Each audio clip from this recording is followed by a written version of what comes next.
شروع میں ہم دیکھتے ہیں کہ ایک بادشاہ اپنی فوج کے ساتھ قلعے پہ حملہ کرتا ہے۔ وہ اپنے کالے جادو سے قلعے کا دروازہ توڑ کے اندر داخل ہو جاتا ہے۔ اس کے ساتھ ہی قلعے میں موجود ہر کسی کو مار دیتے ہیں۔ وہ اپنے ساتھیوں کے ساتھ شاہی دربار میں چلا جاتا ہے، جہاں پر وہ لوگ بہت ان نیچرل چیزیں دیکھتے ہیں۔ وہاں موجود دیواروں میں سے شیطانی طاقتیں اس کے لوگوں کو نرک میں لے جاتی ہیں۔ وہ اپنے لوگوں کو شانت رہنے کا حکم دیتا ہے۔ وہ غصے میں آ کر اپنے آدمی کو گولی مار دیتا ہے۔ اتنے میں محل کا دروازہ کھل جاتا ہے۔ وہ اپنے لوگوں کو اپنے پیچھے آنے کا کہتا ہے، مگر اس کے اندر جاتے ہی دروازہ بند ہو جاتا ہے۔ اب وہ سامنے پڑے خزانے کی طرف بڑھتا ہے۔ وہ جیسے ہی خزانے سے چند سکے اٹھاتا ہے، اس کی نظر پاس پڑی لاش پر پڑتی ہے۔ اتنے میں ہی نرک کا شیطان وہاں پر آ جاتا ہے اور شاہی تخت پر بیٹھ جاتا ہے۔ وہ سولومن کین کو دھمکی دیتا ہے کہ وہ اس کی جان لینے آیا ہے۔ سولومن کین اپنی روح اس کے حوالے کرنے سے انکار کرتا ہے، جس پر شیطان غصے میں آ جاتا ہے۔ وہ اپنی جادوئی تلوار سے سولومن کین کو مارنے کی کوشش کرتا ہے، مگر کین اس کا مقابلہ کرتا ہے۔ وہ اپنی جان بچانے کے لیے محل کی کھڑکی سے کود جاتا ہے۔ مووی میں اب ہمیں انگلینڈ کا ایک چرچ دکھایا جاتا ہے، جہاں پر کین ایک پرسکون زندگی گزار رہا ہے۔ کین سے ملنے ایک فادر اس کے پاس آتا ہے۔ فادر کین سے کہتا ہے کہ اسے اب یہاں سے چلے جانا چاہیے۔ جو شیطانی شکتیاں اس کے پیچھے تھی، وہ اس کا پیچھا کرتے ہوئے چرچ تک پہنچ جائیں گی اور اس کو مکمل تباہ کر دیں گی۔ سو بہتر یہی ہے کہ تم اپنے آبائی گاؤں واپس چلے جاؤ۔ کین فادر سے کہتا ہے کہ وہ یہاں پہ بہت پرسکون زندگی گزار رہا ہے۔ اگر وہ اس جگہ کو چھوڑے گا تو شیطانی شکتیاں اسے اپنے قبضے میں کر لیں گی، مگر فادر اسے یہاں سے جانے کا کہتا ہے۔ ماسٹر کین اپنا سامان باندھ کے وہاں سے چلا جاتا ہے۔ وہ اپنے سفر کا آغاز برفیلے پہاڑوں سے کرتا ہے۔ راستے میں وہ بہت عجیب و غریب چیزیں دیکھتا ہے۔ چلتے چلتے اسے ایک مسافر گاڑی نظر آتی ہے۔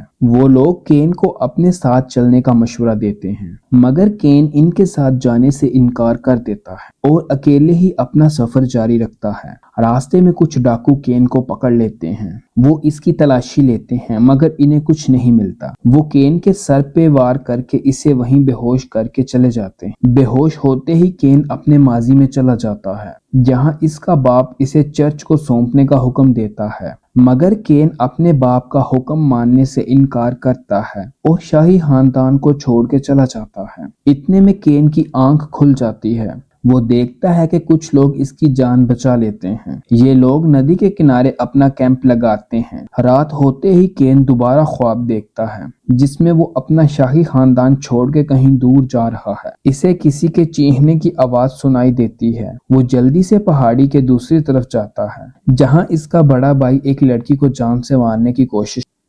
کین اپنے بھائی کو روکتا ہے۔ اسی دوران اس کا بڑا بھائی پہاڑی سے نیچے گر جاتا ہے۔ اتنے میں کین کی آنکھ کھل جاتی ہے۔ صبح ہوتے ہی یہ لوگ اپنا سفر دوبارہ شروع کرتے ہیں۔ یہ لوگ ایک گاؤں میں پہنچتے ہیں جو پوری طرح سے تباہ ہو چکا ہے۔ ہر طرف لاشیں ہی لاشیں ہیں۔ وہاں ان لوگوں کو ایک چھوٹی بچی ملتی ہے۔ وہ اسے اپنے ساتھ لے جاتے ہیں۔ رات ہوتے ہی کین اس بچی کو اپنا لاکٹ اتار کے دیتا ہے، مگر وہ بچی اسے پہننے سے انکار کرتی ہے۔ ماسٹر کین جیسے ہی اس کے قریب آتا ہے، وہ اپنی اصلی حالت میں آ جاتی ہے اور وہاں سے بھاگ جاتی ہے۔ اگلے دن سیموئل کین کو جگاتا ہے اور اسے بتاتا ہے کہ اس نے پہاڑی کے نیچے کچھ لوگوں کو دیکھا ہے۔ کین اس کے ساتھ چلا جاتا ہے۔ وہ دیکھتا ہے کہ شیطان کے پجاری اس بستی کو تباہ کرتے ہیں اور وہاں کے لوگوں کو بندی بنا لیتے ہیں۔ ماسٹر کین یہ دیکھ کے سیموئل سے کہتا ہے کہ وہ جلدی سے واپس چلا جائے اور جتنی جلدی ہو سکے وہ لوگ یہاں سے نکل جائیں۔ اتنے میں وہ لوگ میریڈین کی فیملی کو پکڑ لیتے ہیں۔ یہ لوگ کین کو پکارتے ہیں۔ اتنے میں ماسک والا شیطان وہاں پہ آ جاتا ہے۔ کین ان سے بات چیت کرتا ہے۔ وہ ماسٹر کین کو مقابلے کے لیے اکساتے ہیں،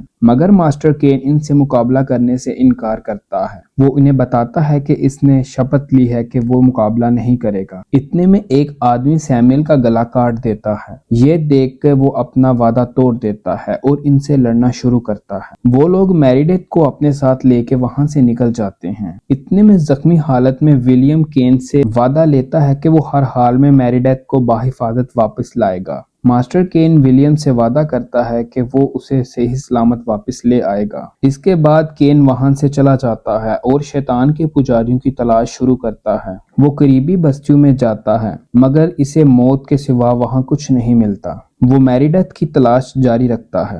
اب کین ایک بستی میں پہنچتا ہے جہاں کے سارے لوگ شیطان کے بس میں ہوتے ہیں۔ کین ایک چرچ میں چلا جاتا ہے۔ یہ چرچ بہت پرانا اور اتہاسک ہے۔ ماسٹر کین جیسے ہی اپنی پرارتھنا شروع کرتا ہے کہ اتنے میں وہاں پہ فادر آ جاتا ہے۔ فادر اسے بتاتا ہے کہ دنیا سے اچھائی کا خاتمہ ہو چکا ہے، اب ہر طرف برائی کا راج ہے۔ رات ہوتے ہی فادر کین کو تہہ خانے میں پھینک دیتا ہے جہاں بھوکے شیطان کے پجاری اس پہ حملہ کرتے ہیں۔ کین ان کا مقابلہ کر کے کسی طرح سے تہہ خانے سے باہر نکلنے میں کامیاب ہو جاتا ہے، مگر باہر اس کا سامنا 3 چوروں سے ہوتا ہے جو اب شیطان کے غلام بن چکے ہیں۔ ماسٹر کین ایک ایک کر کے انہیں ختم کر دیتا ہے۔ ماسٹر کین تھک ہار کے ایک بستی میں پہنچتا ہے۔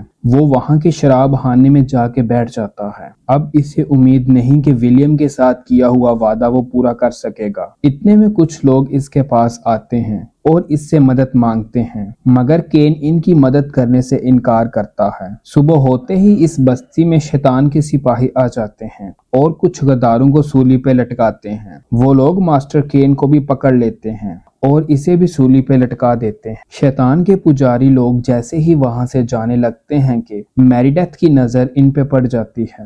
وہ ماسٹر کین کو آواز دیتی ہے۔ کین اس کی آواز سن لیتا ہے۔ کین سمجھ جاتا ہے کہ میریڈتھ ابھی زندہ ہے اور وہ اپنا وعدہ پورا کر سکتا ہے۔ وہ خود کو پھندے سے آزاد کرواتا ہے، مگر اتنے میں شیطان کے پجاری اس پر حملہ کرتے ہیں، مگر وہاں موجود دوسرے لوگ اس کا ساتھ دیتے ہیں اور ان کا مقابلہ کر کے وہ وہاں سے ماسٹر کین کو اپنے ساتھ لے جاتے ہیں اور اس کا علاج کرتے ہیں۔ تھوڑے ہی وقت میں کین بالکل ٹھیک ہو جاتا ہے۔ کین وہاں سے جانے لگتا ہے کہ وہاں کے لوگ کین سے درخواست کرتے ہیں کہ وہ ان کا ساتھ دے اور برائی کو ختم کر دے۔ وہ لوگ اسے بتاتے ہیں کہ مالاکائی کے لوگ ہر طرف پھیل چکے ہیں، انہیں ہرانا بہت مشکل ہے۔ کین انہیں بتاتا ہے کہ وہ شاہی قلعے میں پلا بڑا ہے، وہ شاہی قلعے کے خفیہ راستے جانتا ہے، وہ بہت جلد مالاکائی کو ہرا دے گا اور قلعے پہ واپس قبضہ کر لے گا۔ اس کے بعد کین اپنے لوگوں کو جنگ کی تیاری کا کہتا ہے۔ وہ سب لوگ اپنے ہتھیار لے کے قلعے کے باہر پہنچ جاتے ہیں۔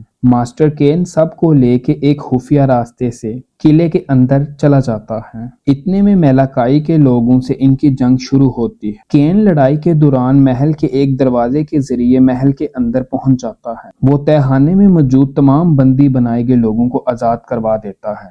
وہاں اس کی ملاقات اپنے باپ سے ہوتی ہے۔ کین اپنے باپ کو آزاد کروانے کی کوشش کرتا ہے، مگر اس کا باپ اسے بتاتا ہے کہ اس نے شیطان کے ساتھ ایک سودا کیا ہے، اب اس کی موت سے ہی سب آزاد ہوں گے۔ وہ کین کو کہتا ہے کہ وہ اس کی جان لے، ایسا کرنے سے وہ بھی آزاد ہوگا اور اس دنیا سے برائی کا انت ہو جائے گا۔ کچھ دیر سوچنے کے بعد کین اپنے باپ کو مار دیتا ہے۔ اس کے بعد کین شیطان کا مقابلہ کرنے شاہی دربار چلا جاتا ہے۔ وہ دیکھتا ہے کہ میریڈتھ بھی اسی دربار میں قیدی ہوتی ہے۔ وہ کین کو بتاتی ہے کہ وہ اسے پھنسانے کے لیے ایک چال چل رہے ہیں۔ اتنی دیر میں مالاکائی کا سردار وہاں پہ آ جاتا ہے اور ان دونوں کے درمیان خوب لڑائی ہوتی ہے۔ اتنے میں مارکس شیطان کو آزاد کر دیتا ہے۔ کین اس کا مقابلہ کرتے ہوئے مارکس کو مار دیتا ہے اور خود کو آزاد کروا لیتا ہے۔